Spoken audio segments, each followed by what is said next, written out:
के बाहर सदियों पुराना शिव मंदिर था। दिन में लोग पूजा करते, लेकिन जैसे ही रात होती कोई भी वहां कदम रखने की हिम्मत नहीं करता, क्योंकि आधी रात को वहां गूंजती थी घंटियों की आवाज और किसी औरत की चीख सुनाई देती थी।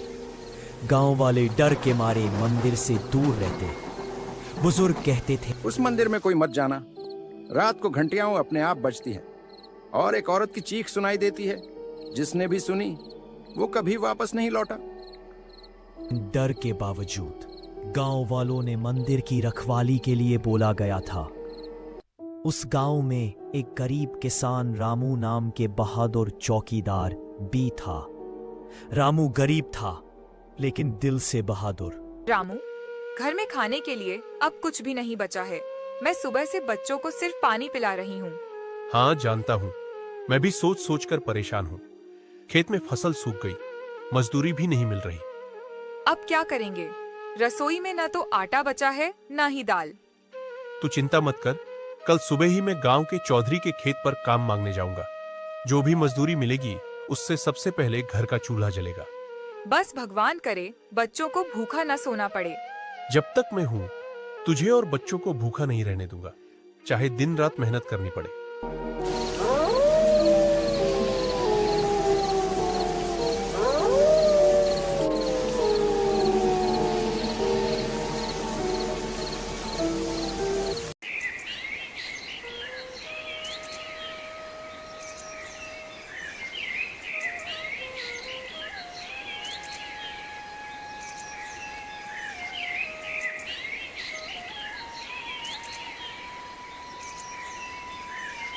सुबह का समय थका हुआ लेकिन हिम्मत जुटाकर गांव के चौधरी के खेत पर पहुंचता है।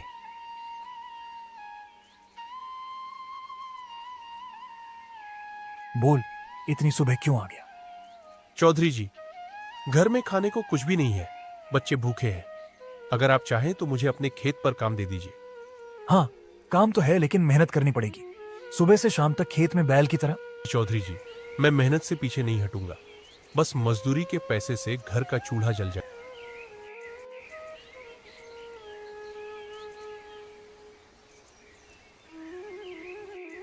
पूरा दिन खेत में काम करके थका हारा रामू चौधरी के पास पहुंचता है, थका हारा और आंखों में उम्मीद।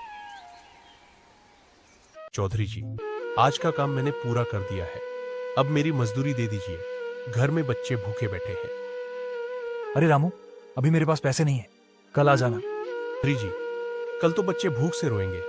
मैंने दिन भर खून पसीना बहाया है, मजदूरी तो आज ही चाहिए। ज्यादा जुबान मत चलाना, काम चाहिए था तो किया, अब पैसे जब होंगे तब दूंगा। जी, गरीब की मेहनत का यही मोल है आपके यहाँ। हम भूखे पेट जिए और आप हमें टाल दे। ये मेरी जमीन है, मेरे नियम है, जो मर्जी हो। भगवान देख रहा है चौधरी जी, गरीब की आह खाली नहीं जाती।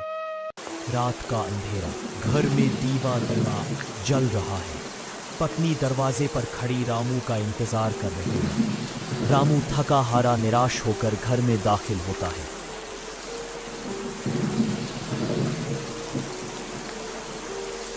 रामू, इतनी देर क्यों लगा दी? बच्चे भूख से रोते रोते सो गए। क्या चौधरी ने मजदूरी दी? नहीं, चौधरी जी ने कहा पैसे कल मिलेंगे और खाली हाथ लौटा दिया। पूरे दिन तूने मेहनत की, फिर भी पैसे नहीं मिले। हमारे बच्चों का क्या होगा रामू? हाँ, मैंने मेहनत की, पसीना बहाया, लेकिन गरीब की मेहनत की कोई कीमत नहीं। चौधरी जिससे लोग हमें सिर्फ दबाते हैं। नहीं, गरीब की जिंदगी बस इसी दुख दर्द में गुजरती है। कभी काम नहीं मिलता और जब मिलता है तो मजदूरी भी नहीं। तू हिम्मत रख, चाहे जैसे भी हो, मैं कल फिर कोशिश करूंगा, लेकिन एक दिन ये जुल्म जरूर खत्म होगा। बस भगवान से यही दुआ है कि हमारे बच्चों को भूखा न रहना पड़े। रात भर रामू को नींद नहीं आई। वह बार बार यही सोचता रहा, मेरी मेहनत की कीमत क्यों नहीं मिली? क्या गरीब होना ही सबसे बड़ा गुनाह है? पत्नी भी करवटें बदलती रही और भूख से बच्चों का।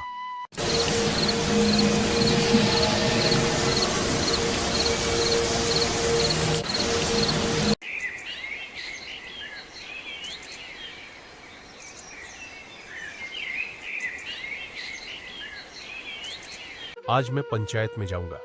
अगर चौधरी ने मजदूरी नहीं दी तो सबके सामने अपना दुख कहूंगा। चौधरी गांव का सबसे ताकतवर आदमी है। पंचायत में कौन तेरे पक्ष में खड़ा होगा? सच की ताकत सबसे बड़ी होती है। अगर मैं चुप रहा तो चौधरी आगे और भी गरीबों का हक खा जाएगा।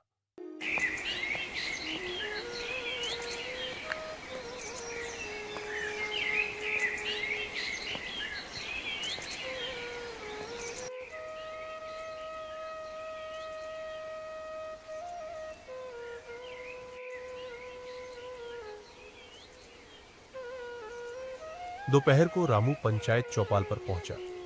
गांव वाले इकट्ठा थे। उसने सबके सामने हाथ जोड़कर कहा, भाइयों, मैंने चौधरी के खेत में पूरा दिन मेहनत की, लेकिन उसने मुझे मजदूरी नहीं दी। क्या गरीब की मेहनत यूं ही मिट्टी में मिल जाएगी? रामू, चौधरी, अगर सच में ऐसा हुआ है तो यह गरीब का हक मारना है। मजदूरी देना तुम्हारा फर्ज है। ये सब झूठ बोल रहा है। तभी खेत में काम करने वाले दूसरे मजदूर भी उठ खड़े हुए। उन्होंने हाँ, चौधरी ने कई बार हम सब की मजदूरी रोकी है। आज रामू सच कह रहा है। पंचायत ने सख्ती से फैसला सुनाया। चौधरी, आज ही रामू को उसकी मजदूरी दो और आगे से किसी गरीब का हक मत मारना, वरना पूरे गांव के सामने सजा मिलेगी। मजबूरी में चौधरी को मजदूरी देनी पड़ी। रामू की आंखों में चमक आ गई। वह घर लौटा और पत्नी से बोला,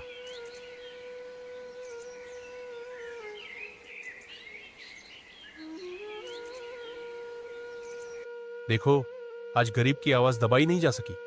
न्याय मिला है। बस पत्नी की आंखों में खुशी के आंसू थे। उसने कहा, हाँ रामू, जब इंसान सच के साथ खड़ा हो तो उसे भगवान भी ताकत देता है।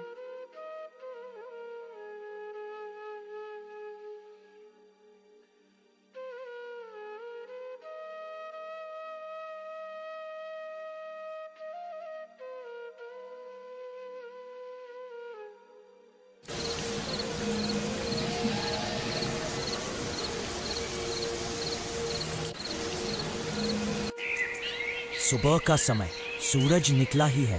भूख और परेशानियों से जूझता रामू गांव में काम की तलाश में निकलता है। चौपाल पर कुछ गांव वाले बैठे हैं। भाइयों, क्या गांव में कहीं काम मिलेगा? घर में खाने का कोई सहारा नहीं बचा है। गांव के बाहर पुराने मंदिर में चौकीदारी करनी है। रात को वहां कोई ठहरता नहीं। चौकीदारी मंदिर में? उसमें दिक्कत क्या है? गांव वाला दिक्कत है भाई। कहते हैं उस मंदिर में भूत का साया है। रात होते ही वहां घंटियों की आवाज आती है और औरत के रोने की चीख सुनाई देती है। कई लोग कोशिश कर चुके पर टिक नहीं पाए। अरे, भूत प्रेत जैसी कोई चीज नहीं होती। ये सब डराने की बातें हैं। अगर मंदिर में चौकीदारी से काम मिलेगा और मेरे बच्चों का पेट भर सकेगा तो मैं ही करूंगा चौकीदारी। गांव वाला सच में रामू, तू वहां टिक पाएगा? हाँ, मैं मेहनत से डरता नहीं और न ही इन भूत प्रेत की कहानियों से। सच कहूं तो मुझे भूख का डर है, भूत का नहीं। गांव वाले एक दूसरे को देखकर फुसफुसाते हैं। रामू, अगर तू हिम्मत रखता है तो आज रात से मंदिर की चौकीदारी शुरू कर दे। हो जाएगा। आज से उस मंदिर का चौकीदार मैं हूं। इतना कहकर रामू घर की तरफ चल पड़ता है और खुश हो जाता। रामू, आज कुछ काम मिला? बच्चों के पेट की चिंता मुझे खाए जा रही है। हाँ, काम मिल गया है। गांव वालों ने कहा है कि पुराने मंदिर में चौकीदारी करनी है। में चौकीदारी? वही मंदिर जहां रात को भूत प्रेत की बातें कही जाती हैं। लेकिन लोग कहते हैं रात को वहां घंटियां बजती हैं और औरत की चीख सुनाई देती है। अगर ये सच हुआ तो? सच तो यह है कि हमें भूख लगी है। अगर चौकीदारी से मजदूरी मिलेगी तो मैं डर कर पीछे नहीं हटूंगा। भूत का डर पेट की भूख से छोटा है। तू बहुत हिम्मत वाला है। मैं भगवान से दुआ करूंगी कि तुझे कुछ बुरा ना हो। तू चिंता मत कर, मैं ठीक रहूंगा। देखना, कल सुबह इसी काम की मजदूरी से बच्चों के लिए खाना लेकर आऊंगा।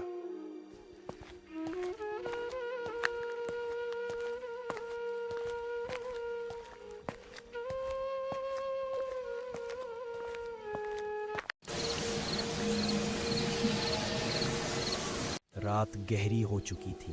गांव में हर तरफ सन्नाटा था। सिर्फ कुत्तों के भौंकने और झींगुरों की आवाज आ रही थी। रामू हाथ में एक पुरानी लालटेन लेकर मंदिर की ओर बढ़ा। जैसे जैसे वह गांव से बाहर निकलता गया, अंधेरा और काला होता गया। चारों तरफ पुराने पेड़, जिनकी टहनियां हवा में हिलकर अजीब आवाजें कर रही थी।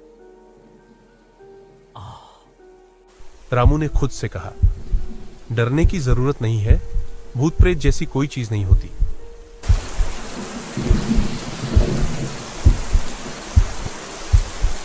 मंदिर के पास पहुंचकर उसने देखा जर्जर दीवारें, टूटी मूर्तियां और हवा से हिलती हुई घंटियां। चारों ओर घना अंधेरा। रामू ने लालटेन रखी और मंदिर के बरामदे में बैठ गया। यहीं चौकीदारी करनी है, बस रात काटनी है, उसने मन ही मन कहा। कुछ देर तक सब शांत रहा, लेकिन अचानक ठक ठक, मानो कोई भारी कदमों से सीढ़ियां चढ़ रहा हो। रामू ने लालटेन उठाई और आवाज की तरफ देखा। कोई नहीं था। फिर अचानक घंटियां अपने आप बजने लगी, टन टन टन। रामू का दिल जोर जोर से धड़कने लगा। उसने खुद को संभाला और जोर से बोला, कौन है वहां? सामने आओ। लेकिन जवाब में मंदिर के अंदर से एक औरत जैसी धीमी चीख सुनाई दी। रामू की आंखें फैल गई, हाथ कांपने लगे, लेकिन उसने हिम्मत नहीं छोड़ी। वह लालटेन लेकर मंदिर के अंदर बढ़ा। कभी पेड़ की टहनियां टूटी, कभी दीवार पर अजीब सी परछाई हिली। दीवार पर परछाई हिल रही थी, लेकिन वहां कोई इंसान नहीं था। रामू बोला, कौन है वहां? सामने आओ। रामू को यकीन हो गया, इस मंदिर में कुछ तो रहस्य है। उसने मंदिर की तलाशी शुरू की। एक पुराने कमरे में उसे राख मिली, टूटी पांडुलिपियां मिली और एक शिला पर लिखा था, पुजारिन को धोखे से यहीं जिंदा जलाया गया। रामू कांपते हुए बोला, सच है। आधी रात अचानक ठंडी हवा चली और सामने से साड़ी में एक औरत हवा में तैरती हुई आई। उसकी आंखें लाल थीं, उसके पैर जमीन से ऊपर थे।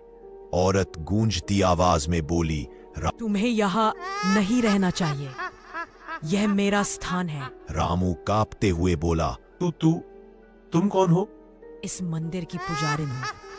मुझे यही जिंदा जलाया गया था और अब मेरी आत्मा कभी शांति नहीं पाएगी।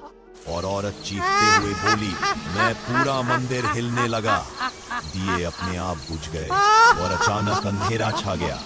रामू जोर से चीखा और उसी अंधेरे में हमेशा के लिए गायब हो गया। धीरे मंदिर पहुंचे तो उन्हें चौकीदार रामू कहीं नहीं मिला, बस उसकी चप्पल और चादर पड़ी थी। कहते हैं, आज भी जो रात को उस मंदिर में जाता है वो कभी वापस नहीं आता।